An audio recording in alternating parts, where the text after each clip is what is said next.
नमस्कार दोस्तों, आप सब मुझे पता है बहुत सारे एक वीडियो पे मेरे 78 कमेंट्स होते हैं और जिसमें से हम पोर्टफोलियो रिव्यू ज़्यादा से ज़्यादा उठाने की कोशिश करते हैं। एक वीडियो के अंदर 5-8, एक हफ्ते के अंदर 2 वीडियो करते हैं और अब तो हमने इंस्टाग्राम पे भी करना शुरू कर दिया है। तो जो लोग इंस्टाग्राम ऑलरेडी चलाते हैं उनके लिए 2-3 स्टेप बता देता हूँ। आपको इंस्टाग्राम पे जाना है, अपना पोर्टफोलियो ड्रॉप करना है किसी भी रील के अंदर, ठीक है। पूरा पोर्टफोलियो ड्रॉप कर दीजिए और वहाँ पे तो ऑप्शन भी आता है मुझे कि मैं रील का रिप्लाई वीडियो बना के दे सकूँ, तो बहुत आसान रहेगा। डिटेल में रिव्यू करूँगा, आपको 1 मिनट के अंदर सारा समझा दूँगा। तो मैं कह रहा हूँ डेफिनेटली 100% है कि नेक्स्ट वीक आपको रील मिल जाएगी, बेशक मुझे DM करनी पड़े आपको रील, और इस बात की गारंटी है। मुझे पता है पिछली बार कुछ कन्फ्यूज़न की वजह से मैं नहीं कर पाया, तो उसके लिए एक्सट्रीमली सॉरी। और अब चलते हैं वीडियो के अंदर और देखते हैं कि कौन कौन से पोर्टफोलियो यहाँ रिव्यू होने वाले हैं और मैं कह रहा हूँ आप बहुत कुछ सीखने वाले हैं।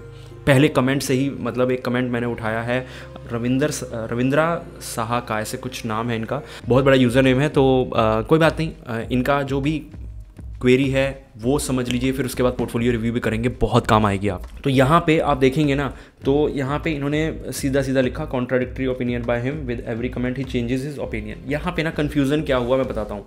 Just an example, one user investing 10K in quant small and he said एक फंड के अंदर बहुत ज़्यादा पैसा ना डाला करे। अब सपोज़ कीजिए कि 20,000 आपकी SIP है, ठीक है, और 10,000 आप क्वांट के अंदर डाल रहे हैं, ये आप कर रहे हैं गलत। मैं मान गया। We know fund not performing from last 3-4 months when comparing with other, but it's a part of it. He is trying to suggest have multiple fund instant of one amount in a big one fund. अब यहाँ पे मैं ये बोलूँगा कि sir आप ना 3 fund ले लो, ठीक है, लेकिन मैं ये नहीं बोल रहा स्मॉल कैप ले लो, मैं बोल रहा हूँ 3 अलग अलग फंड ले लो। समझो इस चीज़ को। स्मॉल कैप के अंदर मैं आपका एक्सपोजर मैक्स टू मैक्स 30% भी रखवाऊँ अगर, तो यहाँ पे 6,000 2 फंड आप ले लो स्मॉल कैप के, कोई दिक्कत नहीं है। और फिर इन्होंने जो अगली लाइन मैंने बोली उसके बाद, और गलती मैं अपनी मान रहा हूँ, रीज़न क्योंकि मुझे ये चीज़ें और अच्छे से क्लियर करनी चाहिए। और मैंने आगे बोला one user is having 3 small cap, so if there is a need money can be withdrawn from higher return fund, instant is trying to explain how it's bet average out return. तो average out कर देता है। मैं हमेशा ये बोलता हूँ कि 3 स्मॉल कैप मत डालो। फिर अगर आप यहाँ पे 2-2 हज़ार के 3 स्मॉल कैप डाल रहे हो, कोई फ़ायदा नहीं है। इसके बजाय आप 3-3 हज़ार के 2 डाल लो। आप 6,000 का भी एक फंड डालोगे, कोई बात नहीं है।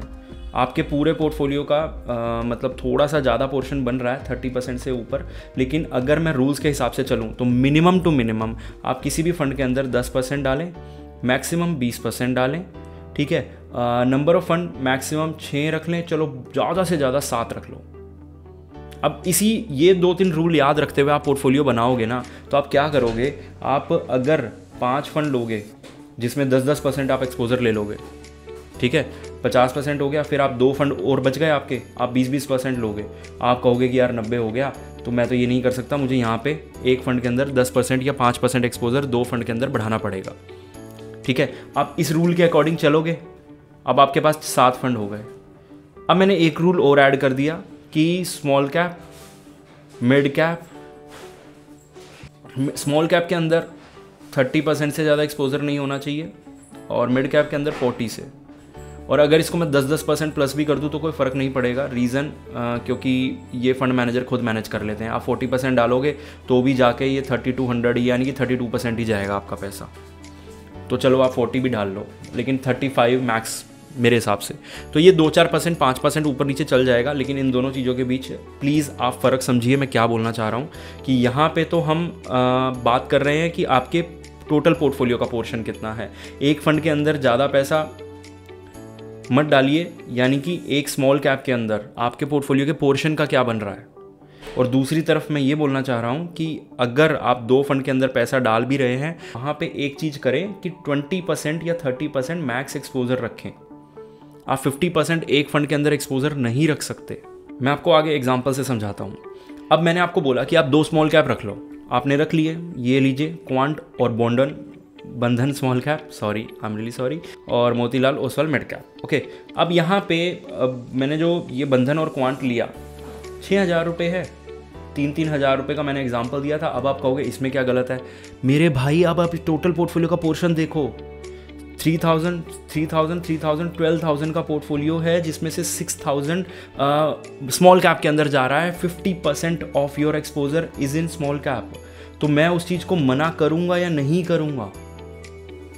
ऑब्वियस सी बात है, मना करूंगा वहाँ पे, ठीक है। और एक चीज़ और यहाँ पे, every day seeing your videos and have to change the strategy. मैं एक छोटी सी चीज़ पूछना चाहूँगा, ठीक है। सपोज़ कीजिए आप कोई वीडियो देख रहे हैं और आपने एक वीडियो देखी फ़ोन की, ठीक है। कोई भी XYZ, हम फ़ोन का एग्जांपल ले लेते हैं। मुझे एक फ़ोन पसंद आया, मैंने वो फ़ोन ले लिया, मुझे वीडियो बहुत अच्छी लगी। अब उसने अगले दिन ही दूसरी वीडियो डाल दी कि 30,000 के अंदर ये बेस्ट फ़ोन है। मैं फ़ोन चेंज कर लूँगा, क्योंकि जब मैं अपने पोर्टफोलियो में या अपने फ़ोन के अंदर, पोर्टफोलियो नहीं बोलूँगा, अपने फ़ोन में चेंजेस कर रहा था कि मैं पुराना फ़ोन बेच के नया फ़ोन लेने की कोशिश कर रहा था, तो उस टाइम पे मेरे को जितना रिसर्च वर्क करना था कर लिया मैंने। उसके बाद मैं उस फ़ोन के फीचर्स देख लूँगा, उस फ़ोन में क्या टिप्स एंड ट्रिक्स हैं और क्या क्या चीज़ें मैं और एक्स्ट्रा कर सकता हूँ, सेटिंग कैसे होती हैं उस फ़ोन की, बाकी सब चीज़ें मैं बाद में देख सकता हूँ, वो चलेगा। लेकिन अब मैं फिर से वो वीडियो ढूंढूंगा कि बेस्ट मुझे फ़ंड बता दो, जब मैं एक चीज़ ऑलरेडी बाय कर चुका हूँ। तो या तो आप उस फंड के रिव्यू देखो या वॉच लिस्ट बनाने के लिए देखो कि भाई मैं अपना नेक्स्ट फ़ोन कौन सा लेने वाला हूँ, कि यार आज तो मैंने अब तो ये ले लिया, या मैं फिर किसी और के लिए देख रहा हूँ कि चलो यार मैं अपनी मदर के लिए देख रहा हूँ या भाई के लिए देख रहा हूँ। तो इस सिनारियो में आप भी एक चीज़ कर सकते हैं कि अगर आपका पोर्टफोलियो बना हुआ है तो आप नॉलेज के लिए वीडियोस देखिए, अपने वॉच लिस्ट बनाइए और पोर्टफोलियो रिव्यू करवाइए, सब चीज़ें चल जाएंगी। लेकिन आप खुद डेली अपने पोर्टफोलियो में चेंज करते रहेंगे तो उसमें गलती मेरी नहीं है। मैं तो आपको हमेशा मना करता हूँ कि अपने पोर्टफोलियो में चेंजेस मत करो, साल साल भर मत करो। मैं तो आपको मना कर रहा हूँ ना कि चेंजेस मत करो जब तक आपको लग रहा है कि आप बहुत बड़ी गलती नहीं कर रहे या ये फ़ंड बिल्कुल ही ख़राब हो चुका है। और ये चीज़ बोले कि इस फंड से निकल जाओ। मुझे 1.5 साल हो गया, मेरे किसी क्लाइंट के पोर्टफोलियो में लगभग 1.5 साल से कोई मेजर चेंज नहीं हुआ होगा। लास्ट चेंज 2023 के स्टार्ट में हुआ था जब हमने एक्सिस स्मॉल कैप डाला था, एक्सिस स्मॉल कैप निकाला या PGIM इंडिया मिड कैप निकाले, तो उसके बाद तो ये चेंजेस हुए ही नहीं। उसके बाद तो सब बढ़िया चल रहा है, बुल रन चल रहा है, सब फंड अच्छे चल रहे थे और जो हमने लिए थे वो one of the best fund थे। तो इस चीज़ को समझिए। वापस आते हैं वीडियो पे, और इन्होंने जो पोर्टफोलियो बना रखा है बहुत ही ठीक बना रखा है। माइक्रो कैप क्वांट का ठीक है, चलने दीजिए। मोतीलाल ओसवाल का मिड कैप, बंधन का निफ्टी 50, चलिए। अब PSU में आपने 500 रुपये डाल दिए। देखो वही चीज़ आ जाती है ना, फिर आप लोग मतलब समझते नहीं है, क्योंकि हर पोर्टफोलियो के अकॉर्डिंगली मुझे अलग चीज़ बतानी पड़ती है। यहाँ आपने 2 फंड ले लिए, मैं मान गया। टोटल SIP आपकी कितनी है? 13,000 रुपये, ठीक है। 13,000 रुपये आपकी टोटल SIP है। इसका 10% क्या बनेगा? 1,300 रुपये। 650 रुपये इसका क्या बन रहा है? 5%। आप 5% भी नहीं डाल रहे। ये फंड आपको क्या देंगे? इन पोर्शंस को डिवाइड कीजिए, माइक्रो कैप में डाल दीजिए, या फिर इन दोनों को एक में 1,300 रुपये कर दीजिए। जो आप 10% स्टेप अप करेंगे कल को इनमें कर दीजिएगा। PSU ऑलरेडी काफ़ी एक्सपेंसिव हो चुका है तो बेशक उसको सेल कर दीजिए। समझ गए आप? तो इस तरीके से आप काम कर सकते हैं और अच्छा आपने पोर्टफोलियो बना रखा है, कोई कमी नहीं है इस पोर्टफोलियो के अंदर ज़्यादा, सिर्फ और सिर्फ ये कि इन दोनों के अंदर 5% से कम पोर्शन है। तो मैं तो आपको बोलता हूँ ना कि 10% से कम मत रखो किसी भी फंड के अंदर। उसके बाद अगर मैं बात करूँ, ये one of the best portfolio है, इसके साथ वीडियो को एंड करेंगे। नहीं, आगे भी हैं, मैंने ले रखे हैं, चलो कोई नहीं, उनको भी कर लेंगे।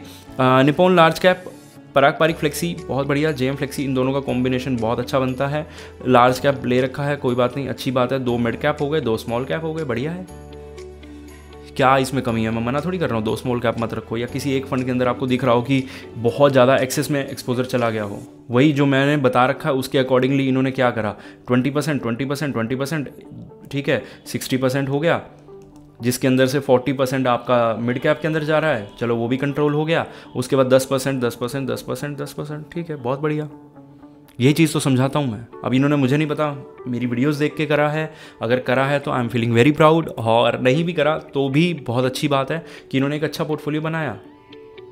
बट हाँ, एक चीज़ ध्यान रखिएगा, ये चीज़ जो आप बोलते हैं ना, my portfolio for next 10 years, तो अगर आप इसको चलता हुआ छोड़ देंगे तो मैं आपको गारंटी 100% लिख के दे सकता हूँ, ये एक एवरेज रिटर्न आपको निकाल के दे देगा। एवरेज रिटर्न का मतलब बेंचमार्क से हल्का सा ऊपर नीचे या बेंचमार्क के बराबर भी हो सकता है। उस पर आपका कोई कंट्रोल नहीं है, क्योंकि आपके पोर्टफोलियो पे आपका कोई कंट्रोल नहीं है। आपने 10 साल के लिए उसको खुला छोड़ दिया। अब वो जो वापस आएगा, नुकसान नहीं होगा। इतनी गारंटी है, नुकसान नहीं होता म्यूचुअल फंड के अंदर 9-10 साल के बाद। अब यहाँ पे दूसरी तरफ, अब अगर आप देख रहे हैं कि यार 15-16% रिटर्न निकल आए, आप रिटर्न्स भी देख रहे हैं और आप अपना टाइम भी बचा रहे हैं, ये दोनों चीज़ें साथ साथ नहीं हो सकती। क्यों? क्योंकि यहाँ पे आपको या तो अपने पोर्टफोलियो को एक्टिवली मैनेज करना पड़ेगा। मैं कह रहा हूँ 3 में नहीं 6 महीने में पक्का एक बार रिव्यू करो। साल में मैं कह रहा हूँ एक बार, 2 साल में एक बार कभी चेंज करना हो तो करो। इन 10 सालों में मैं कह रहा हूँ 3, 4, 5 चेंजेस तो हो ही जाएंगे, और बहुत ज़्यादा नहीं होते 10 साल में 5 चेंजेस। ओके, चलिए अब नीचे चलते हैं। अब यहाँ पे इन्होंने एक बहुत अच्छा क्वेश्चन पूछा है। Very good sir ji, thanks, but one problem with fund is AMC very small, how can it adjust itself when it's AUM crosses about 1000 crore in flexi cap, all flexi cap invest mostly in large cap, it returns earlier was good, AUM was very small 2000 crore, I totally agree to point sir, this is not for long term. चलिए, अब इन्होंने किसी particular fund के बारे में बात कर रखी है, मैंने जिसके बारे में वीडियो बनाई थी, लेकिन नॉर्मली मैं बता देता हूँ। स्मॉल कैप के अंदर प्रॉब्लम आएगी आपको AUM की, बाकी कहीं नहीं आएगी, 100% है ये चीज़, तो निश्चिंत होकर इन्वेस्ट कीजिए। स्मॉल कैप में भी जैसे निपॉन हो गया, एक्सिस हो गया, इनके अंदर बहुत ज़्यादा पैसा डल चुका है, नई नई कंपनीज आ रही हैं, उनके नए नए स्मॉल कैप आ रहे हैं, जैसे अभी बंधन आया या कुछ आया, तो और पता है लोग ना बहुत ज़्यादा पैसा डालते हैं, इतना ज़्यादा पैसा डाल रहे हैं इंडिया में लोग कि हमारे पास फंड ही नहीं है, सच्ची बता रहा हूँ। क्योंकि बेशक हमारे पास 4-5 हज़ार फंड हों, लेकिन गिने चुने 100 ही फंड है जिनके अंदर दुनिया इन्वेस्ट कर रही है। उन 100 में से अच्छे 5 ढूंढने होते हैं, यही रेस होती है एक तरह से। जो बेस्ट 5 ढूंढ गया वो बढ़िया रिटर्न जनरेट कर गया। ओके, और अब एक चीज़ है कि अब आप बहुत सारे लोग, 1000 लोग मैं कह रहा हूँ, अगर 1000 लोग इन्वेस्ट कर रहे हैं तो उसमें से 800 लोग तो ऐसे होंगे या 700 लोग ऐसे होंगे जो वो टॉप 100 भी नहीं ढूंढ पाते होंगे। तो क्योंकि आप लोग वीडियो देख रहे हैं, दुनिया वीडियोस नहीं देखती, जिन लोगों को पता भी नहीं होता म्यूचुअल फंड होते क्या हैं, वो भी म्यूचुअल फंड में इन्वेस्ट करते हैं, और फिर वो किसी एडवाइज़र के थ्रू जाते हैं या फिर किसी खुद ही इन्वेस्ट कर लेते हैं, तो वो आँख बंद करके किसी में भी इन्वेस्ट कर लेते हैं, उनको टेंशन नहीं लेनी होती फिर रिटर्न्स की। तो उस केस में वहाँ पे मैं आपको वापस इस चीज़ पे आता हूँ टॉपिक पे कि स्मॉल कैप में हमें दिक्कत होती है, तो इसलिए फ़ंड बहुत ज़्यादा कम है मेरे हिसाब से। नंबर ऑफ़ फंड्स, कंपनी 40 हैं, 44 हैं, तो ये अगर कंपनी थोड़ी सी ज़्यादा होंगी तो ऑब्वियस सी बात है फिर लोग देखेंगे ना, और कंपटीशन ज़्यादा होगा क्योंकि रिटर्न सब देंगे। अभी यार रिटर्न कुल मिला के 4-5 फंड देते हैं, तो फिर क्या करें हम, स्पेशली स्मॉल कैप कैटेगरी की मैं बात करूंगा। तो जो बाकी पोर्टफोलियो बचे हैं नेक्स्ट वीडियो में हम रिव्यू करेंगे, और मिलते हैं अगली वीडियो में।